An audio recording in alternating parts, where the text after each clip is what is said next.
하나님 아버지 감사합니다. 오늘도 아브라함과 그 언약의 자손에 대해서 하나님의 말씀을 우리가 상고하며 우리의 위치가 어디인지, 하나님께서 우리를 바라보는 시각이 어떠하신지를 다시 한번 돌아보게 하시고, 또 주의 말씀을 통해 믿음의 결단을 할 수 있도록 은혜를 허락하여 주심을 감사드립니다. 오직 성령 하나님께서 이 시간도 친히 증거하시고 또 듣게 하셔서 하나님의 거룩하신 뜻이 하늘에서 이루어진 것처럼 땅에서도 이루어지는 역사를 속히 허락하여 주시옵소서. 성령 하나님께서 은혜 위에 은혜를 더하여 주실 것을 다시 한번 간절히 간구하옵고 예수 그리스도의 이름으로 기도드립니다. 아멘. 오늘 갈라디아서 3장 26절부터 29절까지 불과 4절 말씀이죠. 그런데 이 말씀이 상당히 아주 오묘한 말씀이고 심각한 말씀이고 우리에게 어마어마한 하나님의 언약의 말씀이죠. 그리고 이제 우리 교회에서는 이 말씀이 어렵지가 않죠. 친숙하고 항상 강조하여 온 말씀이니까 다들 안다라고 생각할 수가 있어요. 그러나 우리가 늘 듣는 말씀이다, 친숙하다 해서 그 말씀이 내게 이루어지는 그것은 아니에요. 그것은 전혀 별개의 일인 겁니다. 그런데 하나님께서 우리에게 또 이런 말씀을 또 다시 한번 주셔요. 왜 증거하게 하시는가? 그것은 부족한 것이 있으니까 다시 그것이 무엇인지 말씀을 통해서 확인하고 채우고, 그리고 온전한 믿음에 설 수 있기를 하나님께서 바라고 계시는 거예요. 우리가 이 말씀이 무엇인 뜻인지 안다고 해서 그 말씀이 내게 이루어졌다, 내게 생명이 되었다, 믿음에 서 있다, 그런 것은 결코 아니에요. 그러니까 아예 기초부터 다시 한번 확인하고 기초가 아주 반석같이 우리의 심령 속에 딱 새겨지고 내려지고 다져지고 해야, 그래야만 우리가 이제 하나님께서 바라는 그와 같은 신앙으로 설 수 있는 자가 되는 겁니다. 하나님께서 왜 이 말씀을 우리에게 또 다시 주시는가? 그것은 하나님의 사랑이죠. 그러한 사랑을 베푸시는 이유는 단 하나뿐이에요. 우리가 금초대 교회이기 때문에 그러는 겁니다. 이 세상에 교회가 수도 없이 많아요. 우리나라에만 해도 5만여 개가 있다고 작년도인가 금년 초에 통계가 그렇게 5만 몇천 개가 있었는데, 그 중에 코로나 때문에 한 3분의 1, 만 몇천 개가 문을 닫았다고 그러더라고요. 그러니까 세상에 얼마나 많은 교회가 있겠어요. 이 골목만 해도 한 10개 가까이는 있는 것 같기도 하고, 굳이 세어보지는 않았지만 여러 개가 있죠. 그러면 온 세상에 있는 교회가 다 이 말씀에 해당되어지는가? 그거는 절대 아닙니다. 주님의 초림의 때 유대 사회를 보면은 아주 정확하게 주님께서 그림자로 재림의 때 어떠할 것을 우리에게 그림자로 계시하고 계셔요. 하나님의 말씀을 신실하게 쫓고 있다라고 스스로는 생각하고 있는 유대인들을 주님은 마귀의 자식이다, 독사의 새끼다, 회칠한 무덤이다, 화가 있다. 아니, 자신들은 하나님의 말씀을 철저히 지키며 아주 자타가 인정하는 하나님의 백성 선민이라고 생각을 하고 있는데, 그런데 주님은 오셔가지고 아주 신랄한 비판을 하시고, 그리고 결국은 그들이 예수님을 하나님의 이름으로 십자가에 못 박는 일이 벌어졌죠. 그것은 주의 재림의 때도 또 똑같은 일이 다시 벌어질 것을 우리에게 교훈하고 계시는 겁니다. 그러면 우리는 이 말씀을 들으니 이 말씀에 다 되어지는 자들인가? 그것도 또한 아닌 겁니다. 그러므로 우리가 과연 금초대 교회의 성도다라 한다면은 금초대 교회의 사자를 주님께서는 성경에 말씀하시기를, 제가 주장하는 것이 아니라 성경에 말씀하시기를 에베소서 2장 1절에 그 오른손으로 7뼈를 붙잡고 계시는 이가 촛대 사이를 다니시면서 말씀하신다고 말씀하고 있어요. 그러니까 주님께서는 그 오른손으로 붙들고 계시니 7별 스스로의 의지에서 붙어 있는 것이 아니라 주님께서 7뼈를 붙들고 계시는 거예요. 주의 사자를 붙들고 계시면서 주님의 뜻을 이루어 가시는 것이죠. 그러니 붙들려 있는 주의 사자와 끝까지 남은 자가 되어져서 주의 말씀으로 다져지고 또 다져지고, 그렇게 되어져야 남은 자가 되어지는 겁니다. 하나님께서는 다윗이 간통죄에다가 살인죄에다가 그 밖에도 우리가 시편을 새벽마다 상고를 하지만 뭐 머리털보다도 자기의 죄가 더 많다고 고백을 하고 있잖아요. 그럼에도 불구하고 다윗에게 끊임없이 하나님께서 은혜를 베푸시고 사랑을 베푸시는 이유는 무엇이냐? 다윗에게 하나님께서 언약을 하셨기 때문에 그런 거예요. 다른 이유가 없어요.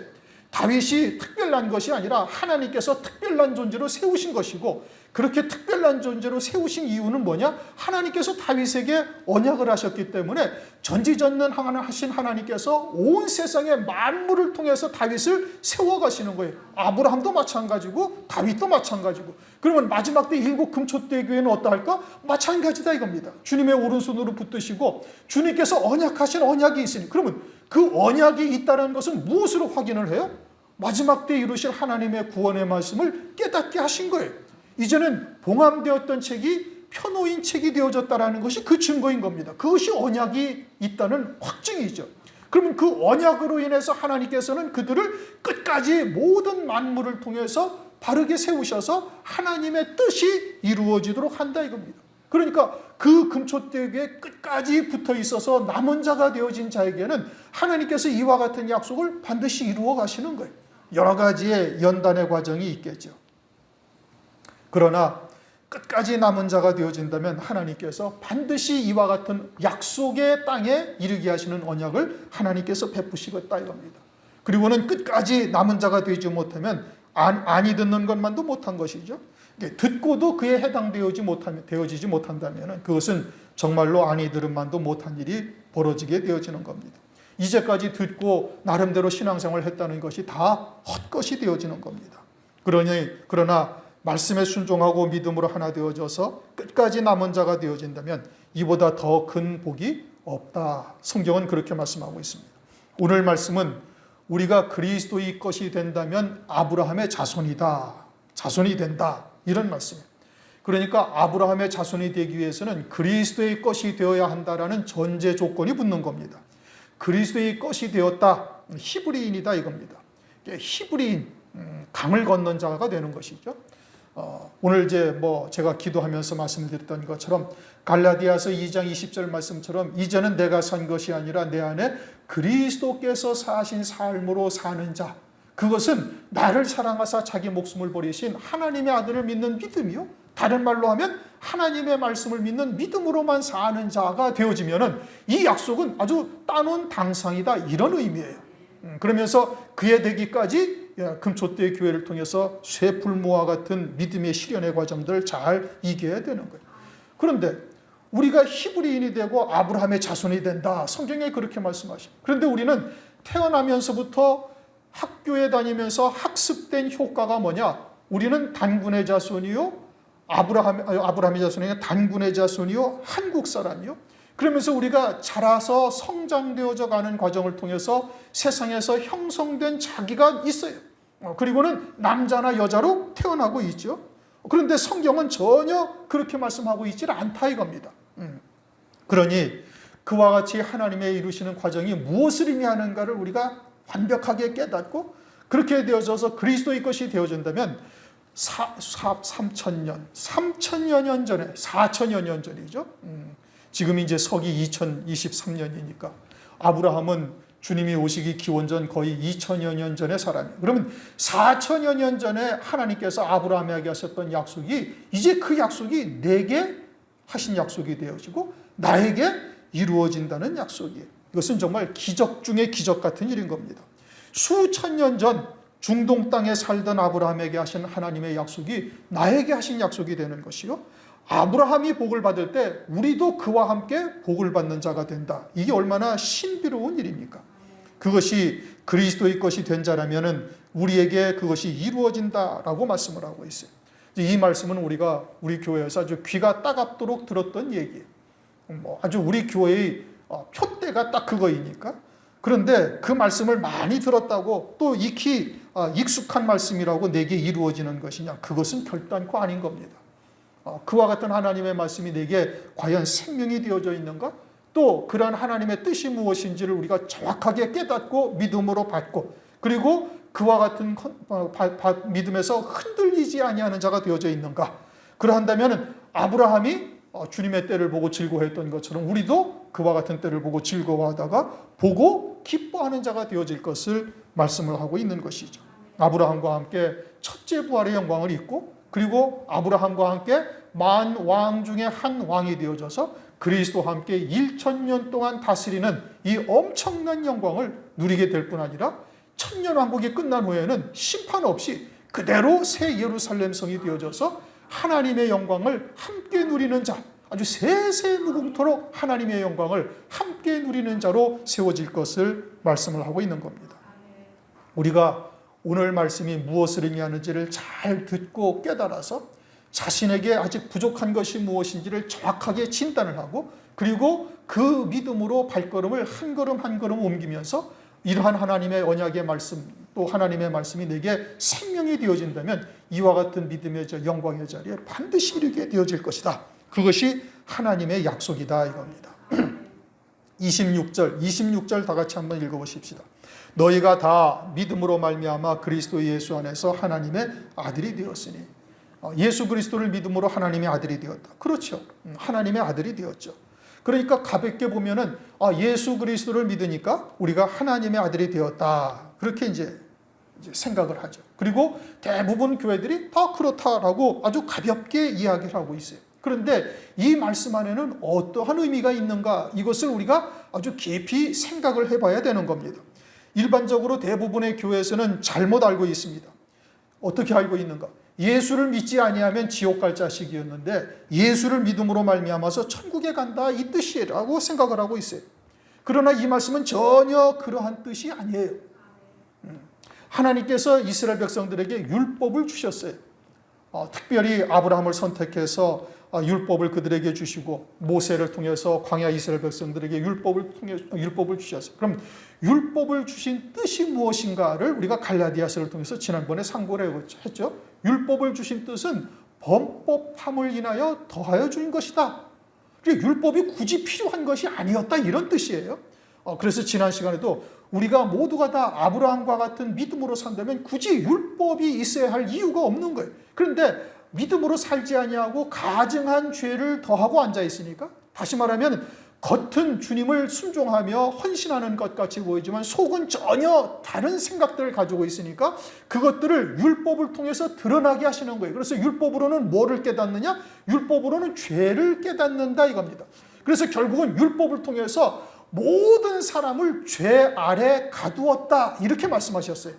그것은 유대인뿐만이 아니라 이방인은 말할 것도 없죠. 하나님을 섬기는 법도를 모르니 아예 죄 가운데 살고 있으면서도 모르는 것이고 그래서 특별히 아브라함을 선택해서 모세를 통해 율법을 주었는데 율법을 주신 뜻은 뭐냐? 그들로 하여금 죄 아래 살고 있다는 것을 아주 절절하게 깨닫게 하시기 위해서 율법을 주신 거예요. 그리고 죄 아래 살고 있어서 도무지 의라고는 이룰 수 없는 존재가 되어지면 어떻게 되겠는가? 그러면은 여자의 후손을 바라볼 수밖에 없죠. 하나님께서 약속하신 메시아를 소망할 수밖에 없고 메시아가 오면 즉각 영접해서 하나님의 백성이 되어지고 그리고 아브라함에게 약속하셨던 약속이 그들을 통해서 이루어지게 하려 하시는 거예요. 그러니까 율법을 선한 뜻으로 주신 것이지 율법을 듣고 죄 가운데 살다가 절절히 그냥 절망을 하다가 멸망해 죽으라 이렇게 주신 것이 아니다 이겁니다. 그래서 율법을 성경에서 뭐라고 그랬어요? 지난 시간에 몽학선생이다 이거예요. 신앙이 어릴 때 매를 들고 회초리를 들고 가리키듯이 아이들이 자녀가 어릴 때는 회초리를 들고 가리키는 것이 최선의 방법이에요. 뭐 이해력이 부족하니까 아무리 앞뒤를 설명해줘도 이해할 수가 없죠. 그러니까 회초리를 들고 가리키는 그것이 당연한 것이죠. 그게 율법이요 몽학선생이다 이겁니다. 그러니 율법을 주신 뜻이 모두를 죄 아래 가두어서 그리스도를 소망하게 하신 것이고 그리고 그리스도를 믿는 자는 갈라디아서 3장 13절을 다시 한번 읽어봅시다. 13절 그리스도께서 우리를 위하여 저주를 받은 바 되사 율법의 저주에서 우리를 속량하셨으니 라고 말씀하셨죠. 이 속량이라는 헬라어가 원어가 엔듀오라는 단어예요. 이것은 어떤 뜻이냐?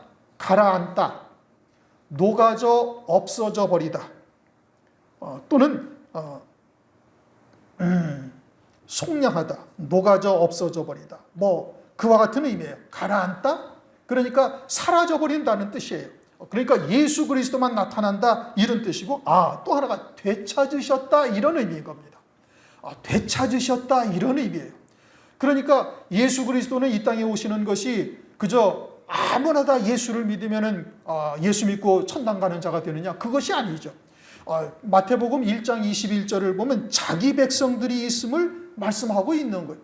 자기 백성들의 죄를 구속하시기 위해서 주님께서 이 땅에 오셨음을 말씀하고 있죠. 그러니까 애시당초부터 하나님께서는 자기 백성들과 자기 백성이 아닌 자들을 구별해 놓으셨음을 말씀하고 있잖아요. 이것은 우리가 창세기를 상고하면서 아주 깊이 아주 우리에게 각인되어진 겁니다. 빛과 어둠을 하나님이 나눠 놓으셨고 그 빛이라는 것은 어떠한 빛을 말하는가? 요한복음 1장 4절에 생명의 빛을 말하는 거예요. 그러니까 하나님의 생명을 가진 자와 하나님의 생명을 가지지 못한 자를 애시당초 나누어서 생명이 가지지 못한 자가 생명을 가진 자가 될 수가 없고 그 생명을 가진 자가 생명을 가지지 못한 자로 넘어갈 수가 없어요. 애시당초부터 빛과 어둠을 하나님께서 나눠놓으셨음을 말씀하고 있죠.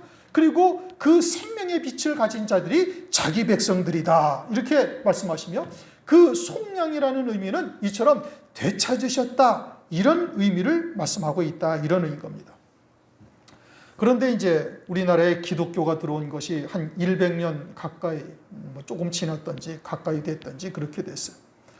그런데 이제 우리 신앙의 초기에는 우리의 그런 기독교의 교리 또는 신학 그런 학문이 많이 발전되지 못해가지고 이제 최바울 목사라는 분은 맨발로 그렇게 전도를 하면서 다녔다고 그러시지 않습니까? 그분이 전도하는 것이 예수 천당 불신 지옥이었던 겁니다.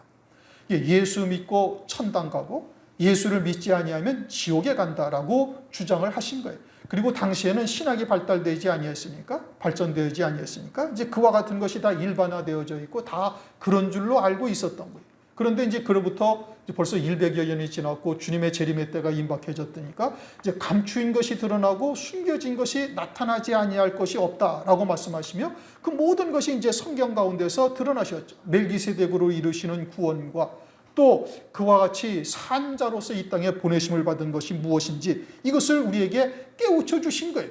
그런데 이제 오늘날도 여전히 이제 처음 서두에 말씀드린 것처럼 예수 천당 불신 지옥으로 이제 알고 있는 이와 같은 교회나 이와 같은 사상들이 여전히 많이 있어요. 그러나 우리들에게는 멜기세덱으로 가죽옷으로 이루신 구원, 산자의 구원이 무엇인지를 우리에게 알게 하셨고 그 가죽옷으로 산자 되게 하신 자기 백성들이 무엇인지를 우리에게 정확하게 깨닫게 하신 겁니다. 그래서 우리가 예수를 믿어서 하나님의 아들이 되는 것이 아니라 본래부터가 하나님의 아들의 영이요 그들을 예수 그리스도를 믿음으로 말미암아 발을 씻기시는 은혜를 우리에게 입혀주셔서 이 땅에 아담의 후손으로 원죄의 몸을 입고 오는 우리들로 하여금 이 땅에서 육체를 입고 사는 동안 짓는 모든 죄를 단번에 영원히 속죄 구원하시는 하나님의 구원의 역사를 깨닫게 하셨다 이겁니다. 그래서 갈라디아서 4장 6절에 말씀하시기를 너희가 아들인 고로 하나님이 그 아들의 영을 우리 마음 가운데 보내사 아바 아버지라 부르게 하셨느니라. 그러니 우리가 아들이기 때문에 성령을 우리 마음 가운데 부어주셔서 하나님을 아버지라 아바 아버지라 아빠라 부른다 이 뜻인 겁니다. 신앙이 어릴 때는 우리 애기들이 자기 아버지한테 아빠 하듯이 아바 아버지라 부르게 하셨다라고 말씀하고 있는 거예요. 그러나 이제 오늘날 이와 같은 하나님의 뜻을 우리가 깨닫고 있으니 이 말씀이 단순히 예수 믿어서 하나님의 아들이 되었다라는 의미가 아니다 이겁니다. 본래부터가 우리가 하나님의 아들이었고 그 아들의 영을 가진 자들 원죄에 있는 육체를 입고 와서 이 땅에서 죄 아래 사망 권세 아래 살고 있는 자기 백성들에게 그리스도를 영접하게 하시는 거예요. 성령으로 말미암아 그리스도를 영접하게 하시죠. 고린도전서 12장 3절 성령으로 아니하고는 아무도 예수를 주라 시인할 수가 없느니라. 그러니까 내 의지로 나사렛 예수가 하나님의 아들이요 그리스도라고 고백하는 것이 아니고 이것은 성령으로 말미암아 그건 이성적으로 과학적으로 입증될 수 있는 사실이 아니란 말씀이에요. 그런데 나사렛 예수가 나의 구세주라는 것을 또 그분이 하나님의 아들이요 독생자로 우리의 죄를 위해서 이 땅에서 희생하셨다는 것을 믿음으로 받게 하시는 거예요. 그것은 논리적으로 설명이 될 수 없는 일인데 그것을 믿음으로 말미암아 주를 위하여 헌신하고 어떠한 선조들은 자기의 목숨까지도 내던지는 이 엄청난 일을 이루어가는 거예요. 그것이 무엇으로 말미암아? 나사렛 예수가 그리스도라는 이 신앙 고백으로 인해서 그와 같이 육신의 목숨까지도 던지게 되어지는 것이죠. 그것이 믿음으로 말미암아 그와 같은 은혜를 우리에게 베푸신 것이고, 그것은 우리가 본래부터 아들이었다라는 것을 말씀하고 있는 겁니다. 그러니까 속량하셨다는 것이 되찾으셨다, 이런 의미예요. 단순히 예수 그리스도를 믿으니 하나님의 자녀가 되었다라는 의미가 아니고, 자기 백성들을 저희 죄에서 구원하시는 은혜를 우리가 입은 것이고, 그것은 그리스도로 말미암아 속량하셨다, 되찾으셨다, 본래부터가 아들의 영인 우리를 되찾으셨다. 그러면 되찾으셨다라는 뜻에 뭐가 또 담겨져 있는가? 그것은 요한복음 1장 12절, 그리스도를 영접하는 자, 곧 그 이름을 믿는 자들에게는 뭐를 주셨어요? 하나님의 자녀가 되는 권세를 주신 거예요. 자녀가 되는 것이 아니라 자녀가 되는 권세를 주셨다라는 것은, 마귀가 주장하는 세상에서 원죄에 있는 육체를 입어서 마귀의 종으로밖에 살 수 없는 존재가 하나님의 자녀, 아들의 자리에까지, 다시 말하면 온전한 그리스도의 형상에까지 세워질 수 있는 권세를 가지게 되어진 거예요. 무엇으로 말미암아? 예수를 그리스도로 믿음으로 말미암아 이제는 성령이 임하셔서 하나님의 뜻이 무엇인지를 깨닫게 하시고, 세상과 나를 십자가에 못 박으면서 믿음으로 하늘 소망 가운데 믿음으로 살아갈 수 있도록 우리에게 권세를 주신 거예요. 여러분들이 교회에다가 11조를 하고 여러 가지 헌금을 하잖아요. 세상 사람은 절대 할 수가 없는 거예요. 왜요? 그게 자기의 목숨과 같은 건데, 그들은 그것이 자기의 목숨과 같아서 그것을 할 수가 없어요. 그런데 여러분들은 기쁨으로 한단 말이에요. 그게 어떻게 가능한 일이냐고요. 그게 목사가 여러분들한테 세뇌시켜서 여러분들이 하는 겁니까? 아니잖아요. 세뇌시켜서 하는 거면 한두 번 하다가 지쳐서 못하는 거예요. 그거 아까워서 못하죠. 그런데 여러분들은 어떻게? 기쁨으로 한단 말이에요. 그거 어떻게 기쁨으로 하는 것이 가능하단 말이에요. 그 성령의 역사가 아니고는 할 수가 없는 거예요. 하나님의 말씀이 믿음으로 더 새겨진 자들은 그의 10의 1조만 하는 것이 아니라 10의 2조, 10의 3조까지 하면서도 전혀 부담을 느끼지 아니하고 도리어 기뻐하며 주를 위해서 헌신한다, 이거예요. 그게 어떻게 가능하냐, 이거예요. 심지어는 자기의 목숨까지도 주를 위해서 버릴 수 있는 자가 되어지니, 이것이 어떻게 사람의 이성으로, 어떻게 논리적으로 설명이 될 수 있는 일이냐, 이거예요. 무엇 때문에 그러는 거예요? 하늘에 하나님이 나를 위해서 예비해 놓으신 영광과 영원히 누릴 것이 무엇인지를 보는 거예요. 그것을 믿음으로 받고 그것을 위해서 헌신하게 하시며, 그 짧은 인생 그저 60, 70년 사는 동안 그저 70세 넘어가면 다 헛겁니다, 여러분. 돌아다녀도 그냥 죽지 못해 사는 것이고 그냥 돌아다니는 것이지, 그때서 무슨 주의 일을 할 수가 있으며 어떻게 영생의 열매를 어떻게 맺어갈 수가 있어요? 이게 끝난 거예요. 살아도 사는 게 아닌 거예요. 그러니 그 짧은 기간 동안 자기의 이성이 발달해서 20, 30세 되어지고, 그것도 하나님의 성령의 은사가 임하셔서 하나님의 뜻이 무엇인지를 비로소 깨닫고 믿음으로, 그것도 불같은 시련의 과정을 거쳐가지고 상당한 기간 동안, 그러니까 주를 위해서 온전히 헌신할 수 있는 건 여러분 10년도 안 됩니다. 실제 그런 거예요. 그리고 진리의 말씀을 듣고 또 듣고 그 말씀을 가지고서 연단을 받고 연단을 받아도 불과 10여 년 남짓 주의 종으로 있다는 게 어마어마한 복입니다, 저한테는. 사실 저는 이거 절대 주의 종 하려고 하지 않았어요. 그냥 왜 하나님 나를 선택하셨냐고 얼마나 하나님한테 매어달리고 부르짖고 제발 옮겨달라고, 내가 장로로서 평신도 선교사로서 얼마든지 헌신할 테니 주님 제발 주의 종만은 나에게서 옮겨달라고 얼마나 부르짖으며 하나님한테 기도했는지 몰라요. 그래도 하나님의 종으로 택함을 받았으니 어쩔 수 없이 갔는데, 어쩔 수 없이 간 그 결과가 오늘 이 말씀을 주시기 위한 거예요. 그러니 이게 얼마나 감사한 일이에요. 감지덕지죠. 하루를 살다 간다 할지라도 진리가 무엇인지를 알고 가니 이것이 내게는 최고의 영광이요 최고의 행복이 되어져서 기쁨으로 목회를 하며 기쁨으로 나가는 거예요. 그 길이 힘들죠. 여러분들이 알지 못하는 고민, 고난, 고뇌가 어마어마하게 많습니다. 제 승질 급한 것도 아시잖아요. 그거 다 죽여가면서 그거 참아가면서 하는 것이 저한테는 아주 불같은 시련이에요. 제 성격대로 하지 못하고 그거 부단히 참아가면서 하고 앉아있는 것이 참 제가 생각해도 가상한 노릇인 겁니다. 웃지 마셔요. 진짜 그런 거니까. 그렇게 해서 자녀가 되는 권세를 하나님께서 우리에게 주셨다 이겁니다. 그렇게 해서 그것이 예수 그리스도를 믿음으로 하나님의 자녀가 되었다. 그런 의미인 겁니다. 갈라디아서 3장 26절 말씀이고 하나님의 아들들이 되었다. 하나님의 아들이 되는 권세를 우리에게 주셨다 이겁니다. 27절 다 같이 읽어보십시다. 누구든지 그리스도와 합하여 세례를 받는 자는 그리스도로 옷 입었느니라. 이것도 이제 뭐 다 아는 말씀이다. 여러분 그렇게 생각을 하죠. 알기는 쉬워도 깨닫고 믿음으로 하나 되는 것이 절대 어려운 겁니다.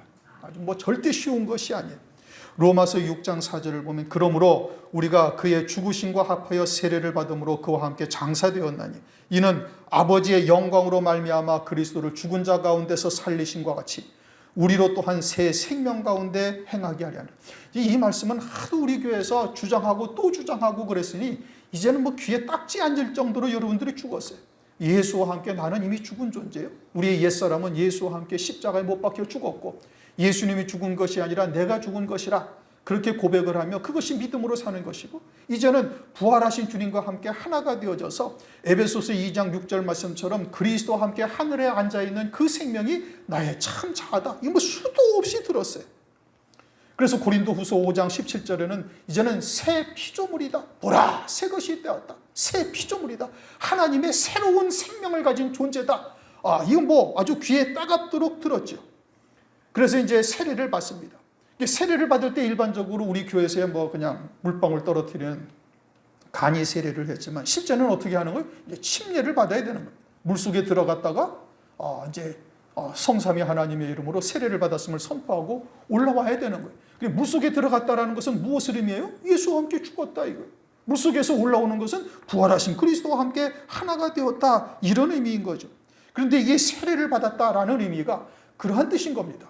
그리스도와 함께 완전히 나의 존재는 죽어 없어져 버렸다 이런 의미예요. 녹아지고 없어져 버린 것이죠. 그리고서는 나는 완전히 죽은 자가 되어졌으면 이제 뭐만 남아요? 그리스도로 옷 입었으니 누구만 남아요? 그리스도만 남아있는 거예요.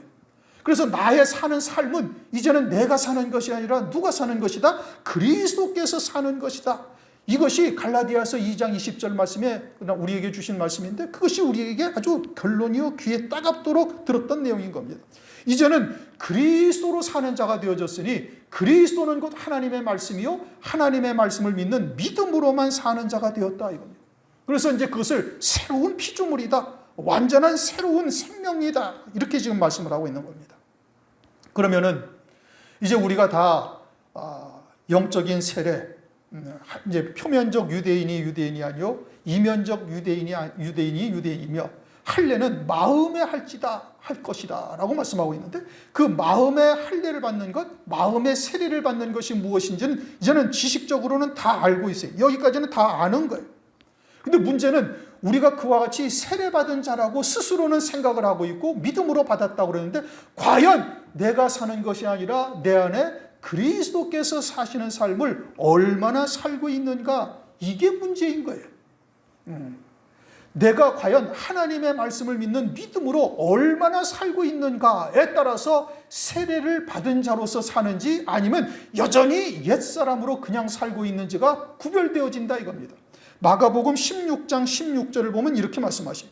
믿고 세례를 받은 사람은 구원을 얻을 것이요 믿지 않는 사람은 정죄를 받으리라. 다시 읽어드릴까요? 믿고 세례를 받는 사람은 구원을 얻어요. 믿지 않는 자는 구원을 받지 못한다 이겁니다. 정죄를 받는다 이겁니다. 누가 구원을 받는 거예요? 예수 그리스도를 믿기만 하면 구원을 받는 거예요. 여기서의 구원이라는 것은 하늘에 나를 위해서 예비하신 영광에 합당한 자로 받는 것이 구원이에요. 그렇게 받은 것을 구원이라고 말하는 거예요. 그런데 그 구원은 어떤 사람에게 임해요? 믿고 세례를 받은 사람에게 임하는 거예요. 믿고 세례를 받는 사람은 구원을 얻을 것이요.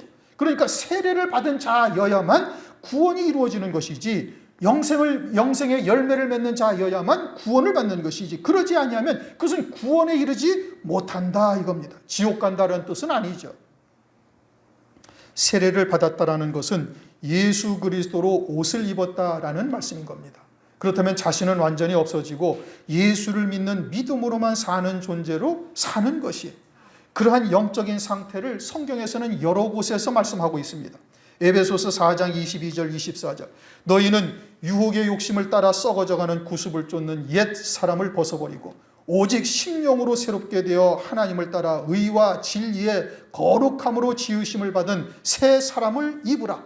옛 사람을 완전히 벗어버리라. 심령을 새롭게 하라. 완전히 새 생명으로만 사는 자로 바뀌어져야 된다는 거예요. 신앙의 결단을 해야 된다는 것이고 그 신앙의 결단하는 대로 발걸음을 내디딜 수 있는 자가 되야 되는 거예요.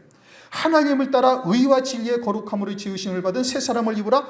의는 예수 그리스도가 의예요. 다시 말하면 의의 옷을 입으라는 것이고 그런 세례받은 자가 되어져서 그리스도로 옷 입은 자가 되어야 할 것과 진리의 말씀으로 지어진 새 사람을 입으라. 이게 하나님의 말씀, 진리, 아버지의 뜻이 무엇인지를 깨닫고 그 말씀을 믿는 믿음으로 사는 자가 되는 거예요. 그 말씀이 생명이니 생명을 더하게 하는 것이고 그것이 새 사람을 계속 입어나가는 자가 된다. 골로새서 2장 12절 너희가 세례로 그리스도와 함께 장사한 바 되고 또 죽은 자들 가운데서 그를 일으키신 하나님의 역사를 믿음으로 말미암아 그 안에서 함께 일으키심을 받았느니라. 우리는 이미 이제 예수와 함께 죽었음을 말씀을 통해서 우리가 믿음으로 받고 그리고는 이제 그리스도께서 부활하셨으니 부활하신 그리스도가 하늘에 앉힌 바 되어져 있고 그 부활하신 그리스도 안에 있는 그 영원한 생명이 나의 참 자아라는 것을 믿음으로 살고 있는 거예요. 이것은 이제 우리가 이제까지 수없이 들었던 내용인 겁니다. 부활하신 그리스도와 함께 나는 하늘에 앉아 있는 자로 살고 있다. 나는 어디로부터 왔어요? 하늘로부터 온 자예요. 주님이 그렇게 말씀하시잖아요. 나는 아버지로부터 떠나 세상에 왔고 다시 세상을 떠나 아버지로 간다.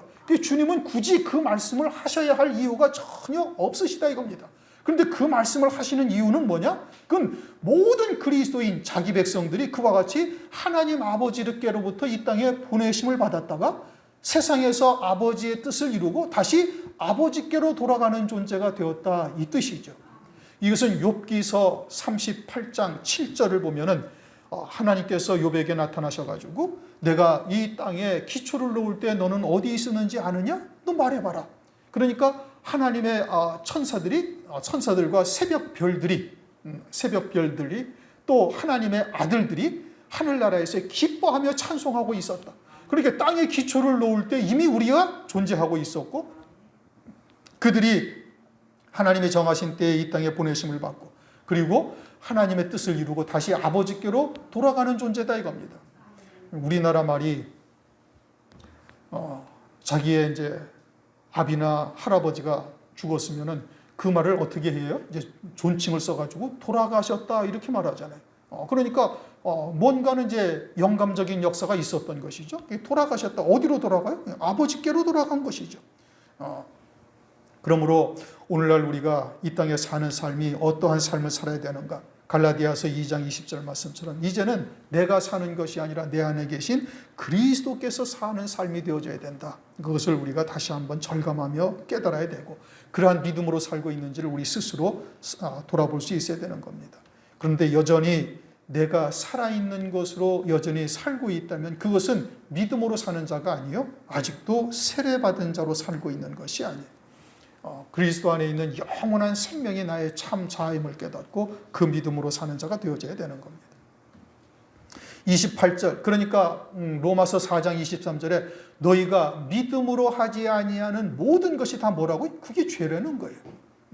이제는 내가 어떻게 살아야 돼? 그리스도로 살아야 되는 거예요. 다시 말하면 하나님의 말씀을 믿는 믿음으로만 살아야 되는 것이고 그 믿음으로 살지 아니하는 모든 것이 다 뭐다? 그것이 죄다 이겁니다. 그러면 이제 우리의 자아가 우리의 정체성이 어떻게 바뀌어지는가? 28절 읽어보십시다. 너희는 유대인이나 헬라인이나 종이나 자주자나 남자나 여자 없이 다 그리스도 예수 안에서 하나이라. 여러분들은 태어나면서 학교에서 배운 것이 우리의 조상은 누구라고 배워요? 단군이다. 단군의 자손이요. 우리는 유일한 피를 가진 단일 민족이다. 뭐 이렇게 자랑을 하죠. 그래서 한국 사람으로 태어나고 세상을 살아가면서 여러분들의 신분이 결정이 되고 남자로 여자로 태어나서 그것으로 일생을 살다 가요. 그래서 나는 한국에서 태어난 한국 사람이요. 이름은 아무개고 그리고 세상에서는 무엇을 하다가 이 땅에서 살다가 간다. 이렇게 생각을 한단 말입니다. 아브라함의 후손들은 유대인, 아브라함의 후손으로 유대인으로 태어나서 그 신분이 형성되고 남자나 여자로 구별되어져 살아가고 있어요. 그런데 우리가 그리스도를 믿음으로 하나님의 아들이 되고 예수 그리스도 이름으로 세례를 받은 자가 되어지면 우리의 정체성은 육신의 내가 아니다 이겁니다. 그러면 나는 한국 사람도 아니라는 거예요. 한국 사람도 아니요, 남자도 아니고 여자도 아니고, 세상에서는 내가 국회의원도 지나고 장관도 지냈는데 그것이 아니라 그저 하나님의 아들의 영으로만 딱 존재하는 자요, 그 세례받고 그리스도로 옷 입은 자로서 어떠한 하나님의 말씀을 믿는 믿음으로 사는 자가 되었느냐에 따라서 아브라함의 후손이 되기도 하고 아브라함의 자손이 아니 될 수도 있다, 이런 의미인 겁니다. 그러면 여러분들에게 이제 성령께서 너는 누구냐 물으면은 나는 김아무개입니다. 한국 사람이고 나는 뭐 하는 사람이고 이렇더라고 대답을 한다면 여러분들이 크게 잘못 알고 있다 이겁니다. 여러분들은 이제 그리스도 안에서 세례받은 자가 되어졌으면 남자도 아니고 여자도 아닌 거예요. 나는 세상에서 그래도 장관을 지냈고 세상에서는 아무개라는 기업을 가지고 회장도 하고 있고 어쩌고 저쩌고, 그래도 세상에서는 내가 머리 좀 들고 있고 목소리도 좀 커서 내가 뭐라고 한마디 하면은 우리나라의 아무개 교계가 뭐가 움직이고 어쩌고 저쩌고 한다라고 생각하다면 큰 오산이다 이 뜻이에요. 여러분들의 신분이 이제는 예수 그리스도를 믿고 그리스도의 이름으로 세례를 받은 자가 되어졌으면 완전히 여러분의 신분은 새롭게 바뀌어진 거예요. 그래서 새로운 피조물이다 라고 성경에서 말씀하고 있어요. 보라, 새 것이 되었도다. 이제는 새로운 피조물인 거예요. 그러면 여러분의 자아가 누구냐? 나는 김아무개라는 목사예요. 그것도 아니라니까요. 그저 그리스도 안에서 하나님의 아들로서 사는 자요, 이제 어떠한 하나님의 말씀을 믿는 믿음으로 사는가에 따라서 여러분들의 신분이 하늘나라에서 완전히 바뀌어지는 거예요.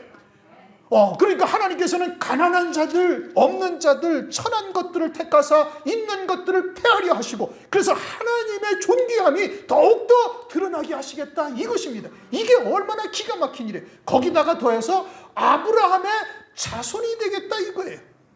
그리고는 4,000년 전에 중동 땅에 살고 있던 아브라함, 우리가 그것은 무슨 기록이 있어요? 역사적인 사실이 어떻게 증명이 됩니까? 몰라요. 4,000년 전에 아브라함이 중동 땅에 살았는데 그 중동 땅에 살던 아브라함에게 하나님께서 나타나셔서 그분에게 언약을 하신 거예요. 열왕들이 네게서 나리라, 생육번성하리라, 그리고 가나안을 너의 영원한 기업으로 너와 네 후손에게 주리라 하신 그 4,000년 전의 약속이 이제는 그리스도의 이름으로 세례를 받은 나에게 하신 약속이 된다 이거예요. 나에게 하신 약속이 될 뿐 아니라 이제는 예수 그리스도께서 이 땅에 다시 오실 때 아브라함과 함께 그 약속이 내게 실현되어지는 이 어마어마한 일들이 우리 앞에 남아있다라고 지금 말씀을 하고 있는 겁니다. 여러분들의 참 자아가 무엇이냐? 나는 누구냐? 여러분들이 교회 안에서 나는 누구냐? 성령께서 또는 목사가 물어보면 나는 그리스도의 이름으로 세례를 받은 자요, 완전한 새로운 피조물이요, 나는 남자도 아니고 여자도 아니고 한국 사람도 아니고 사회에서 아무개 회사의 대리도 아니고 부장도 아니고 장관도 아니고 대통령도 아니다 이겁니다. 오직 새로운 것이 되어져 있고 그것을 주님께서는 새로운 피조물이고 아들의 권세를 가진 하나님의 아들의 영으로서 이 땅에 존재하고 있는 거예요. 그리고 그렇게 해서 예수의 증거와 하나님의 말씀을 하여 목배임 받을 때 될 때 하나님께서 내 새 이름이 새겨진 흰돌을 너에게 주리라. 나의 새로운 신분에 맞는 새 이름을 하나님께서 내게 주실 것이다 라고 성경에서 약속하고 계시는 것이고, 그 약속이 이루어질 때가 이제 얼마 남지 않았다 이겁니다. 사도행전 26장 28절을 보면 이런 말씀이 있습니다. 아그리빠가 바울에게 이르되 네가 적은 말로 나를 권하여 그리스도인이 되게 하려 하는도다. 제가 언제 사도행전 26장 이 말씀을 설교할 때 헬라어의 정확한 뜻이 뭐냐면 그리스도인이 되게 한다라는 것이 아니라 거의 그리스도인이 되게 하려 하는도다, 이렇게 고백을 해요. 거의 그리스도인. 여러분들이 지식으로는 다 알고 있단 말이에요. 지식으로는 다 알고 있어요. 그리고는 한 발자국 뛴 사람도 있고 10발자국 뛴 사람도 있고 각자의 믿음에 따라 조금씩 그 나타나는 신앙의 형상, 신앙의 형태는 조금 다를 수가 있죠. 그러나 그것은 뭐냐? 그것은 거의 그리스도인에 불과하다 이거예요. 특히 엘리트, 스카이라고 하는 서울대, 연대, 고대 스카이 나온 사람들, 세상에서 인류 기업에 다니면서 그래도 내가 어떠한 기업에 다니면서 어쩌고 저쩌고라고 이와 같이 생각을 하고 있는 자들이 이걸 믿지가 참 힘든 겁니다. 못 믿어요. 왜요? 자기의 신분이 형성된 것이 상당히 좋은 거니까. 그러니까 그 육체적인 신분을 절대 잊지 못하고 내가 그래도 세상에서 무엇인데, 그런데 그냥 뭐 하나님의 그리스도 안에서 뭐 세례받고 새 피조물이 되어졌고 어쩌고 저쩌고, 이게 뭐 그렇게 중요하냐? 그러면서 이러한 말씀을 받아들이기가 상당히 어렵다 이겁니다. 거의 그리스도인이에요. 그리스도인으로 일생을 한 번도 살지 못하다가 육신의 목숨을 그냥 끝내고 마는 겁니다. 너는 누구냐? 성령 하나님께서 여러분에게 물으시면 여러분들은 무엇이라고 대답할 것인가? 그리고 그에 합당한 믿음의 열매들을 나는 지금 맺어가고 있는가? 그걸 보셔야 되는 것이고, 그 믿음의 열매들이 지금 온전치 못하다면 부단히 나를 복종시키며 하나님의 말씀을 쫓아 발걸음을 내디디는 자가 되어야 되는 겁니다. 나는 그리스도를 믿음으로 말미암아 완전한 새로운 피조물이 되었고 세례받은 자가 되어졌고, 이제는 내가 사는 것이 아니라 내 안에 계신 그리스도께서 사시는 삶이요. 고린도후서 5장 15절, 그리스도께서 너희를 위하여 대신 죽으신 것은 이제는 너희는 너희 자신을 위하여 살라고 하는 것이 아니라 너희를 위하여 대신 죽으신 그리스도를 위하여 살게 하려 하심이라. 그게 새로운 피조물이다. 5장 17절에 이어서 말씀하고 있는 거예요. 보라, 이제 그리스도 안에서 새 것이 되었으니 그는 새로운 피조물이요, 이제는 그들은 하나님의 아들의 영으로서만 온전히 사는 자가 되어져 있음을 말씀하고 있는 것이죠.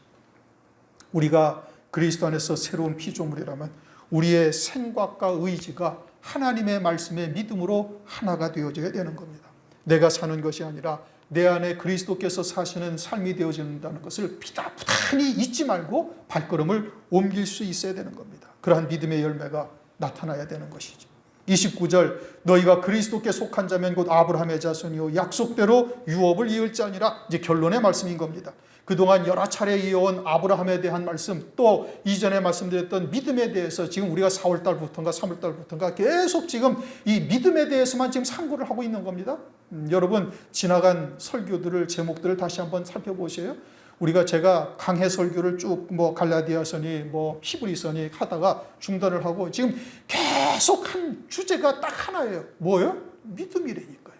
믿음이 뭐냐? 믿음이 있다 없다 어떻게 평가할 것인가? 또 믿음으로 산다는 것이 무엇이냐? 믿음의 조상인 아브라함은 어떠한 믿음이었는가? 왜 그를 믿음의 조상이라고 하시는가? 그를 하나님께서는 어떻게 세웠는가? 등등 계속해서 결론이 오늘 말씀인 거예요. 우리가 그리스도의 것이 되어졌습니다. 그럼 그리스도에게 속한 자, 그리스도의 것이 되었다는 것은 뭐예요?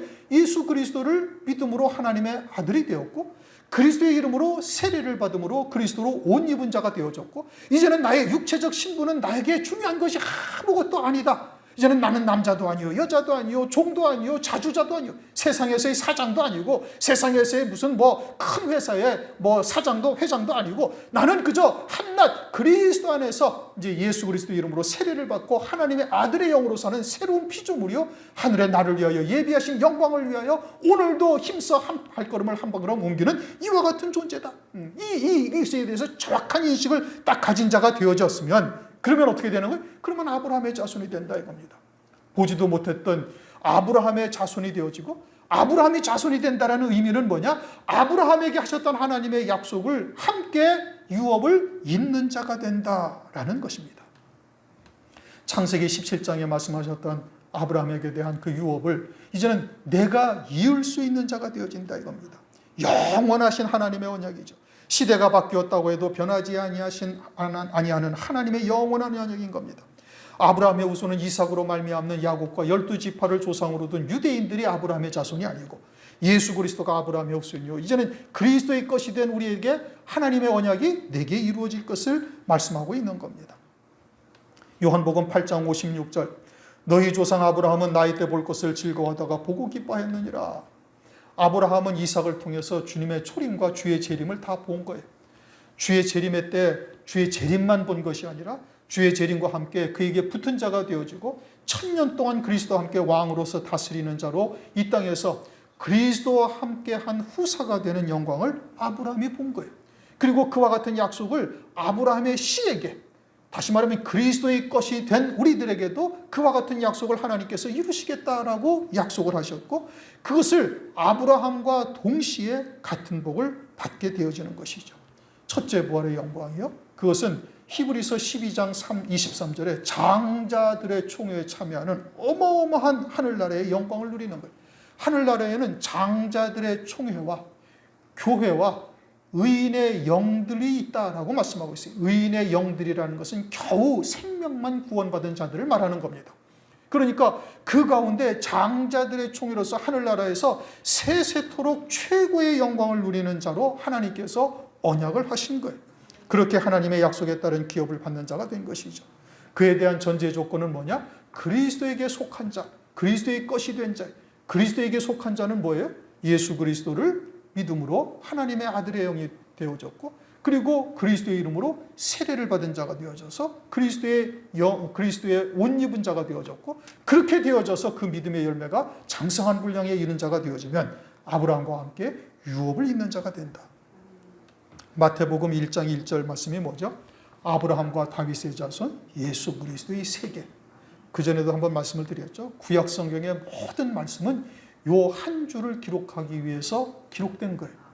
신약 성경의 마태복음 1장 2절부터 요한계시록 22장 마지막 절까지의 모든 말씀은 요 한 줄을 이루시기 위해서 기록된 거예요. 이 기가 막힌 거잖아요. 마태복음 1장 1절이 이게 이렇게 어마어마한 하나님의 뜻이 담겨져 있다는 것은 감히 상상조차 하지 못했던 겁니다. 다 그냥 관습적으로 읽어요. 그냥 믿음의 조상인 아브라함, 이스라엘의 왕인 다윗, 그래서 아브라함과 다윗의 자손 예수 그리스도의 세계라. 그거 외에는 달리 해석하는 곳이 없습니다. 여러분 한번 보세요. 뭐 인터넷 방송을 보시든지 뭘 보시든지 다 보셔요. 세상 천지에 그 아브라함과 다윗의 자손 예수 그리스도의 세계를 가지고 1시간 이상을 설교하는 곳이 세상 천지에 있는가 없는가 한번 보시라고요. 미국에 있는 목사들도 보시란 말씀이에요. 온 세계에 있는 목사들이 그와 같은 말씀을 가지고 해석을 하고 그러한 하나님의 뜻이 드러난 곳이 있는가? 없다 이겁니다. 제가 알기로는 아주 방송에 나오는 것은 없어요. 그러면 그러한 하나님의 세계를 우리에게 알게 하신 것이 이게 얼마나 엄청난 하나님의 축복인가? 그러면 그에 합당한 믿음의 열매들이 여러분들의 삶 가운데 나타날 수가 있어야 되는 겁니다. 그러한 하나님의 영광이 우리의 삶을 통해서 하나님께서 그러한 영광을 받으실 수 있기를 주님의 이름으로 축원합니다. 통성으로 이런 하나님의 뜻을 생각하시고 한 2, 3분 정도 우리 통성으로 기도하시도록 하시겠습니다.